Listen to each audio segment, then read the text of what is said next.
Welcome to the Darnell and Cody show. Today we're going to continue with our candidate series and compare the current frontrunner, Joe Biden, with our pick, Andrew Yang. Cody, start us off. What are some key differences you notice between them? Well, the major thing that I think both candidates really want to accomplish is to rebuild the middle class in some way or another. And Joe Biden has made this basically the centerpiece of his campaign is to fortify and basically make the middle class a living class again and not kind of scrounging pay for college for your kids and things like that as you're paying for living expenses that are increasingly rising. So Joe plans to do this through a number of ways. Basically, number one priority is to give bargaining power back to average workers so that they can basically bargain for wages and things like that through unions. And he also wants to guarantee education opportunities for everyone, essentially guarantee public schooling for everybody, guarantee that the public schooling will be sufficient for every citizen, and also guarantee the opportunity to either job training or some form of college after your public schooling. And he honestly, unfortunately, doesn't have very good or clear ways of doing it, the goals that he has for himself. It's pretty interesting about Joe Biden. I just want to point out before we go further on is that his website was having a lot of trouble with another fake website on Google to the point where it was actually impossible to find his own campaign website on Google.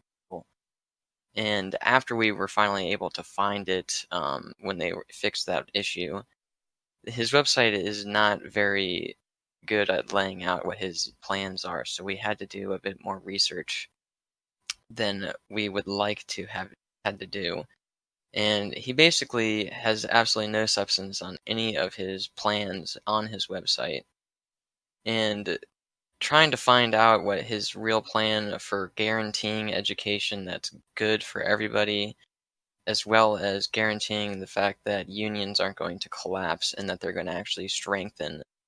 I've basically came to the conclusion that he has absolutely no plan of how to get any of that done, which is pretty unfortunate because I don't think that they're terrible ideas in of themselves. But Andrew Yang wants to, again, as we've said, guarantee $1,000 per month. He has laid out how to do that and how to pay for that. So that's a number one guaranteed $12,000 a year for every family. That includes the middle class. That's probably going to be the biggest boon for middle class possible that any candidate is talking about. More important, or second important, Andrew Yang wants to move towards a human-centered capitalism instead of a corporate capitalism like we have right now. Basically, he wants to move our society towards valuing people over money and maximizing human welfare, which essentially we'll get into more of how to do that with like guaranteeing healthcare. But he wants to regulate companies and lead companies, more importantly, through government incentives to serve our common goals. And that is really how you're going to fix the middle class, is make government incentives for corporations to do better for the middle class and for lower income families and not just themselves. It has to be like a market driven thing, and that's basically how Andrew Yang tackles a lot of his problems, as I'll get to later. He realizes that at the end of the day that there's that human level of essentially greed or self-focus, and in order to counteract that, you have to make it appealing for people to look after each other, and that is exactly what Andrew Yang plans to do, and has a very well laid out plan on how to get that done. Right, and that's capitalism 101. You want to use greed as a weapon and not look at it as the enemy. And I like how Andrew Yang approaches that problem too. He's a businessman. He knows how it works. Our problems are not going to just be purely solved on social programs, but social programs can be useful in facilitating the economy in certain respects. And I think UBI, that's why even free market capitalists like Milton Friedman, for example, supported something similar to UBI because you need people to have money in order for the economy to actually function, and you need people to be not optimally happy, somewhat happy with their situation, and people that are working 40 hours a day just to pay off their rent and have nothing left over. It's not a good society where functioning group of people and workers. You need something that gives them more hope and incentive and at least help them get by better than slaving away literally to be a cog in the capitalist society we live in. And I like how you mentioned the website. Yeah, Biden's website in comparison to Yang, it really shows the level of respect they show their voters' intellect.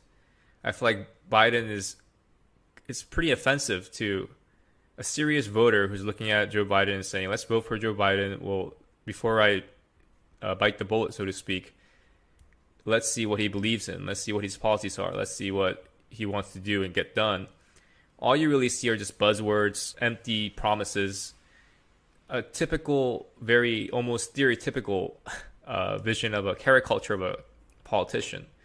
It's something that I feel like helped Donald Trump win. So we need something that's better than this, better than what his website's offering, if this is his way of portraying himself. You look at Andrew Yang's website, he's saying, these are the problems, these are my ways that I'm going to approach them.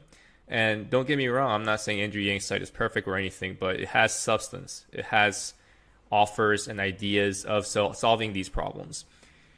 Joe Biden's website, all I really saw were literally just saying, we got to do this, or believe in Uncle Joe, stand with Uncle Joe. It's like, what is this? This is literally like almost comical. It's like a sitcom of politics right now, his website. So I hope he addresses that in the future, if he ever does, because I think that's a very bleak way of looking at where the Democratic Party is heading. And personally, despite him being a front runner, I feel like Donald Trump would probably win again if the two are about to face off right now. Yeah, I totally agree. I honestly see what you mean, where it's like it's disrespectful and it doesn't give people the credit that they're due. People are intelligent, and when they're looking at a candidate's website, we're trying to figure out exactly what you believe in, what your plan for what to get your causes and ideas done are. And when you just basically have talking points, which is, as Darnell said, just like a caricature of a stereotypical politician that has absolutely no substance, just talking points, and just basically trying to play the political career game instead of actually looking out for the American people, which is exactly what Andrew Yang is doing. And I'm not trying to, hate on Joe Biden or anything. He's a great guy, and he does look after a good amount of people in the positions that he's had prior to now, but unfortunately he is just lacking in a lot of areas, and he also, as I've said, is just not giving his own supporters who are going to his website information on himself. So it's just not a helpful thing to do. I'm not sure if that's a generational thing where he's thinks the news coverage will get all his positions out to people, but in this day and age, the internet truly is the way to inform people about yourself. So he's not hitting the mark on that side of the aspect for sure. Right. And another thing I wanted to talk about was his position on crime and drugs. And I thought there was a big contrast with him and Andrew in this regard. So he's been known, as his whole career, he's been known to say, for instance, that marijuana is a gateway drug. So he proposed these crime bills and drug bills that deployed more police officers, increased prison sentences, and built more prisons. These bills may have helped reduce crime rate, but a lot of critics are saying that it created a financial incentive for jailing people and keeping them there for long periods of time. And this had a disproportionate impact on minorities, in particular African Americans. This serves the interest of, the prison industrial complex, which I feel like he might be representing those interests through lobbyism. These prison industrial complexes are just purely there for making a profit. They offer no solutions or effort to reform criminals. particularly in regards to those being charged in drug use. You contrast that with Andrew Yang's vision of keeping people out of jail for nonviolent crimes, decriminalizing drugs, and looking at drug abuse as a health issue like alcoholism. And you contrast that with Biden's history of being against marijuana legalization. Although as a VP, he did say he supports decriminalization, he has been frequently noted saying marijuana is a gateway drug. So there's room for doubt in his sincerity in regards to decriminalizing marijuana. What do you think about that, Cody? Well, it's obviously, first of all, an issue that where he kind of like flips flops between things based on what he wants or thinks people want to hear. So one minute he says, "Oh, I'll decriminalize it," and the next minute he's like, "Well, I don't know, it might be a gateway drug."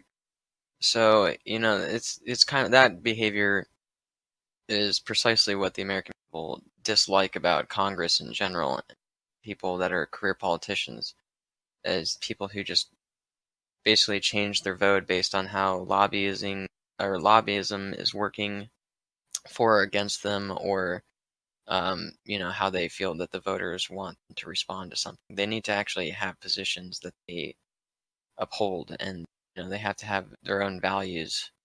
And Joe kind of has flip-flopped a great deal throughout his career, so that's just another issue that he's gonna face, especially if he's the primary candidate against Donald Trump.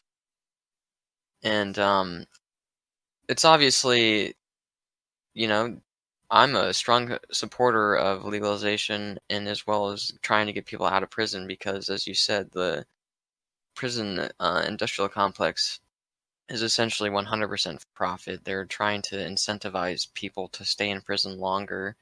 They don't care at all about reform, as you said. And at the end of the day, drug addiction is a just as serious of a problem, and it's a health issue, just like alcoholism. If we're going to acknowledge that alcoholism is not illegal behavior, it is a health problem that needs to be solved through therapy and going to rehab and all of these other things that go along with recovering from drugs, then we have to acknowledge the fact that drug addicts are going through the exact same issues and that they shouldn't be criminalized for their addictions. They need to be given the help that they genuinely need instead of just more jail time and then going back out on the streets with no way to cope with their addiction, and then also having this criminal record where they might not even be able to get a job or whatever. It's just a perpetuating system that Andrew Yang realizes is happening. And he also acknowledges that the opioid crisis is increasing at a massive rate. Joe Biden kind of just ignores the fact that the opioid crisis exists, according to his own website at least. And I had trouble finding any comments online about him discussing the opioid crisis. So I assume that he kind of just doesn't even realize that that's a thing. And Andrew Yang is recognizing that millions of American families are losing their fathers every year to drug addiction or suicide. So, it's just another thing where Andrew is again looking at humanity and the welfare of society instead of just the career aspect of politics. Right. It goes much deeper than just a bunch of potheads saying, yeah, legalize, marijuana 420, 24/7, all these, we kind of meme up this war against the war on drugs. And like you said, for Joe Biden to not even have a real stance on this on his website, for instance, is troubling because it is a very big issue. It's something that we have to really solve. It's the number one killer, I believe, right now among preventable deaths. So this is something that has to be one of the priorities in reforming our society. So the next thing we want to talk about is the guarantee of health care. Both candidates actually have a way of doing this, but basically the plan is completely different for each candidate. So Joe Biden, of course, was a member of Obama's administration, and naturally he believes that we need to strengthen and build upon the Affordable Care Act. There's a lot of issues with that, as we've discovered. And the Affordable Care Act is basically a bandage to the wound. And as we all know, that that's not how you solve problems. You have to get to the root of the problem. You can't just keep slapping bandages on it and throwing more money, because that'll just make the issue worse at the end of the day. So the ACA um, basically still has people buying through private insurance companies, and it doesn't give any real power to the consumer to have bargaining position on what they're paying. And the result of this, as we all have seen with the ACA, is that insurance companies are still overcharging. And that is exactly the problem that ACA doesn't address. So Andrew Yang wants to give just a flat Medicare for all system that he wants to create. And this would be a single buyer system, and that means that it would have the proper federal power. Basically, the federal government itself would be the ones bargaining with insurance companies in order to provide insurance for people. And that is where the power needs to be in order for consumers to get the best prices and to make sure that they aren't being ripped off at the end of the day, like we are right now. Consumers are being ripped off, especially if you're a young, healthy individual and you're paying exorbitant amounts for healthcare right now because of the way the system is. So this is just another good example of Andrew Yang really sees the issue with the problem. He acknowledges how to fix it, and he has the plan that actually gets to the root of the problem and would, at the end of the day, help every single American consumer or person that needs health insurance. Whereas Joe Biden just wants to keep doing basically the same old plan that has already not worked, and is kind of still hurting the American consumer, basically, at the end of the day. Right. And this is why I like Andrew Yang's slogan. Not humanity first, I mean, that's great too, but math. Make America think harder. I feel like Joe Biden and Trump and all these people, basically, it's a throwback. Let's go back to the good old days where we had these programs, at least in regards to Democratic platform. Joe Biden is basically saying, let's do what Obama did. Let's go back to the Obama era. And the Obama era isn't perfect. I feel like a lot of people forgot that, he had numerous amount of problems that he had to deal with. And he did, I would say he did a fair job in certain respects. But what we need are new solutions to new problems that are ongoing, rather than looking back into the past and saying, oh, I missed this era. And let's go back to this nostalgia where we had this president and have this kind of mimic his platform. I don't think that's a helpful way to go about it.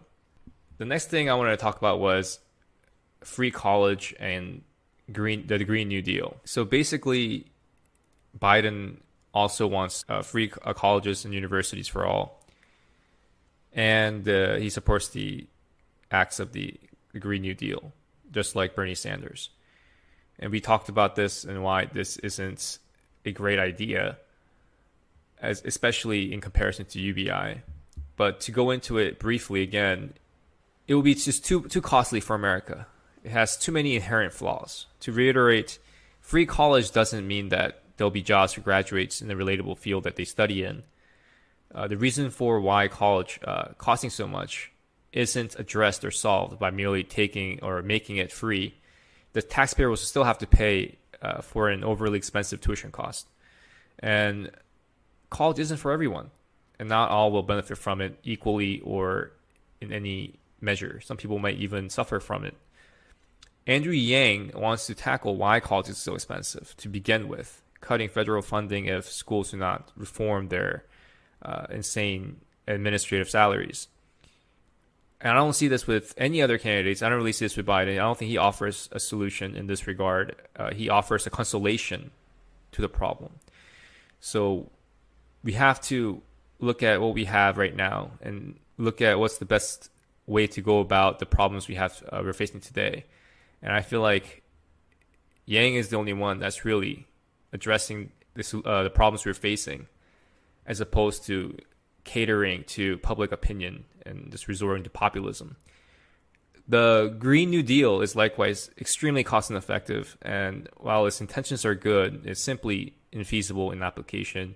And this is something we explained in our Bernie Sanders episode as well. But just to go back to it and briefly reiterate our point, what do you think about this, Cody? Well, I mean, first of all, the Green New Deal, it's it's a whole lot of stuff combined into one thing, and it should have addressed the climate. It decided to address the climate, social implications of like workplace as well as the economy, all in one bill. So it's just it's probably like 2,000 long page bill. No one's ever read the entire thing. Just another example of corporate or politics just, jumbling everything together to try and get what they can done at once and not really showing the public any kind of transparency about what's actually getting passed here.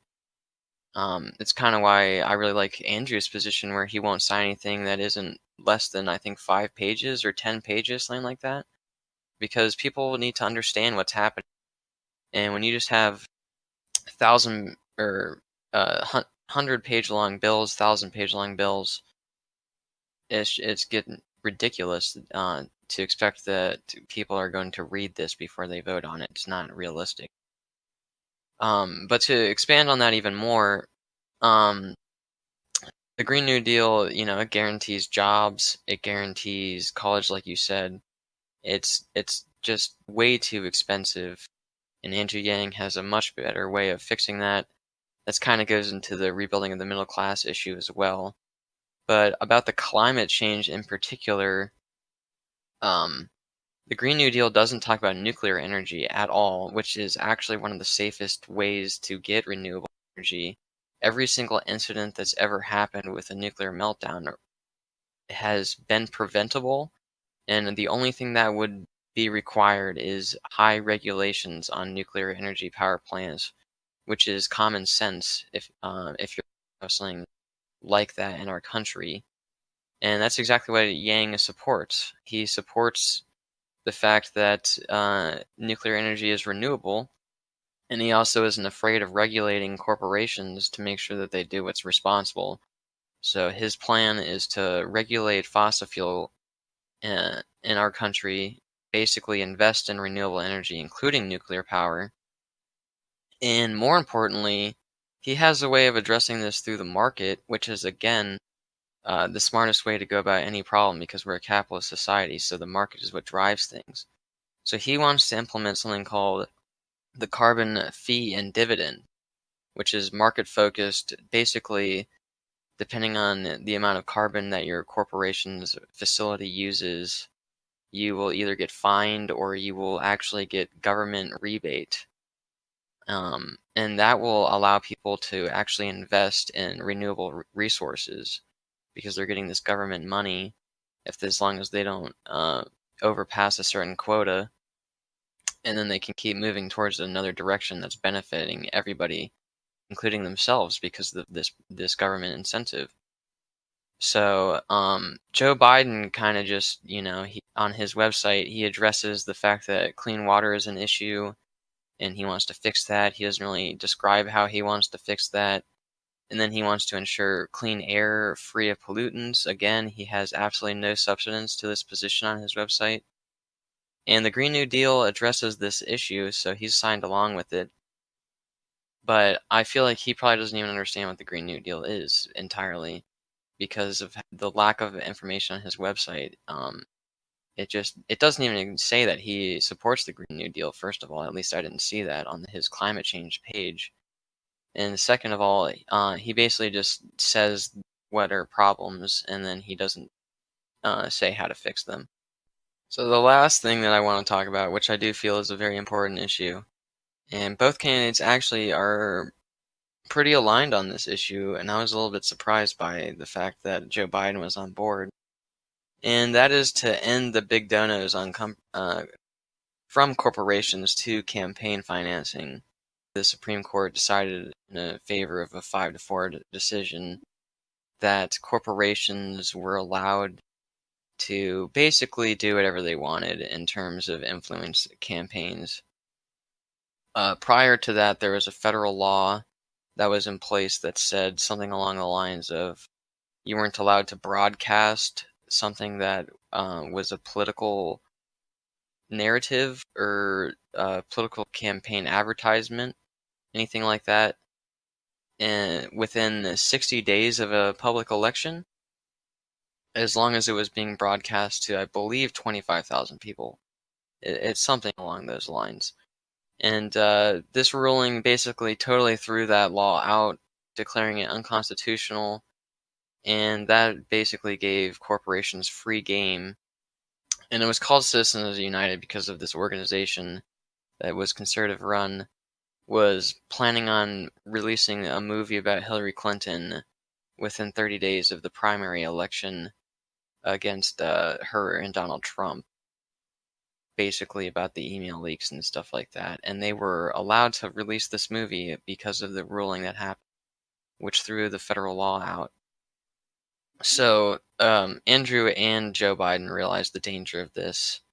And despite the fact that the Supreme Court passed this, there is executive powers which could overturn this. And it is honestly for the best to overturn this because corporate power already has a lot of sway in financing. This basically just gave them even more of a sway or how our campaigns run, which is a little bit of a tragedy to our democracy. So they both are heavily against Citizens United ruling, want to return that.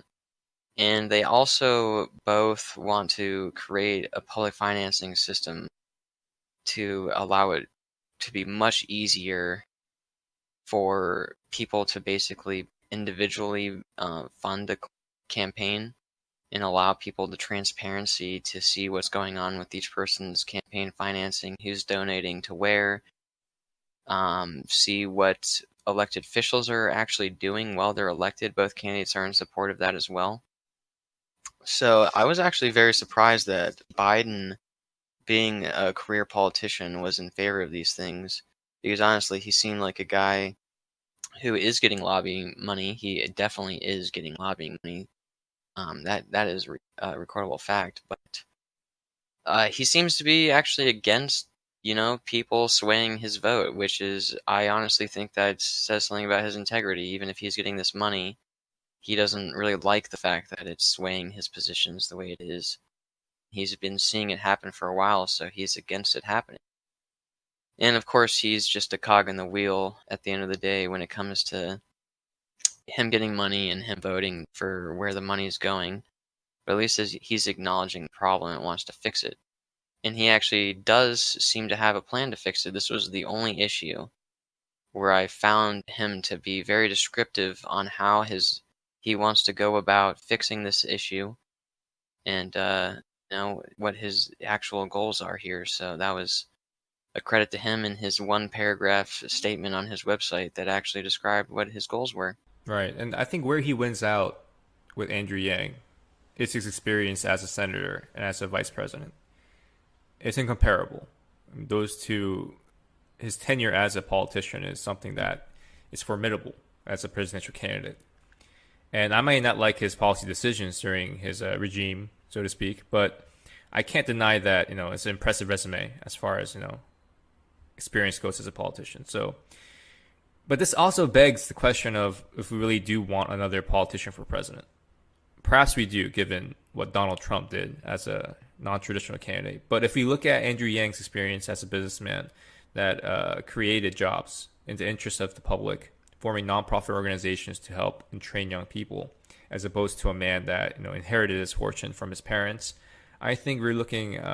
I think looking at Yang and Trump as coming from the same pasture is an inaccurate picture of the situation. And I think we all do ourselves a disservice to really look at it in a linear way and saying, well, we tried the businessman approach for president, it didn't work. I think that's a harmful way to look at it. But I also am hesitant to say that we don't need another, politician with experience as president. That's also a dangerous line of thinking. But overall, just given based on substance of what we can, tangibly assess. I think Andrew Yang is the only candidate that we've really seen that is willing to tackle all the questions, all the problems. And I know a lot of people are against this, idea of UBI, but I don't think they really give him a fair chance to explain his views. I feel like people have their minds made up right now that saying, "Oh, it's a socialist program. It's terrible. It's gonna ruin the economy and stuff like that." And I think everyone should just encourage when we see these people, we should encourage them to do their research or at least hear him out and hear what he has to say, as opposed to just getting argumentative with these people because every vote counts and we should try to get as much followers as we can for him and do our little part in getting him elected. And if you look at Andrew Yang, no matter who he's talking to, I've never seen him get angry or upset or flustered. Really, I feel like he's always calm. He's always reasonable. He explains his point, and I think we should all aspire to do that and kind of represent him as followers and voters of him, supporters of him, kind of emulate what he does and try to get one more vote for him. Because I don't really feel that Biden is the answer. Biden or Trump is the answer in our next election, and I really think the faster we get someone like Andrew Yang in office, the better. Yeah, I totally agree. And it's also something to note that just the age difference between Biden and Trump compared to someone like Yang, it's important to have fresh ideas in a new world. And Trump and Biden are of a different world than Yang is. And that does have a lot of weight on your decision making and things like that. So I think that we've all kind of seen where we can go if we just keep electing the same old, same old. And it's up to really America to decide, all right, when are we tired of just the status quo as it has been for 40 years or longer? If we want to see change, it's obviously not going to happen with Trump like a lot of people hoped. A lot of people hoped it would happen with Obama also. These aren't the men to change it. A politician, even if he was a new politician, they're not going to come in there with brand new, fresh ideas. And a guy like Trump, um, I'm not gonna, insult his character or anything, but needless to say, he is not someone to come in with fresh ideas either. And Andrew Yang is talking about fresh ideas. He's laid out a lot of fresh ideas to people, and he has great ways of implementing them. And Biden, as you said earlier in this podcast, is basically just more of the same old, same old. I'm trying to bring Obama's policies back, despite them not working to the fullest extent that they could have, or um, really not being the best of plans at the end of the day. They were decent plans for what was happening at the time and what else was put forward. They were decent plans, but now that we have better options in terms of plans, we have to go with the better options. All right, and that's all the time we have for today. Thanks for tuning in, and we'll catch you next time. Thanks, everyone.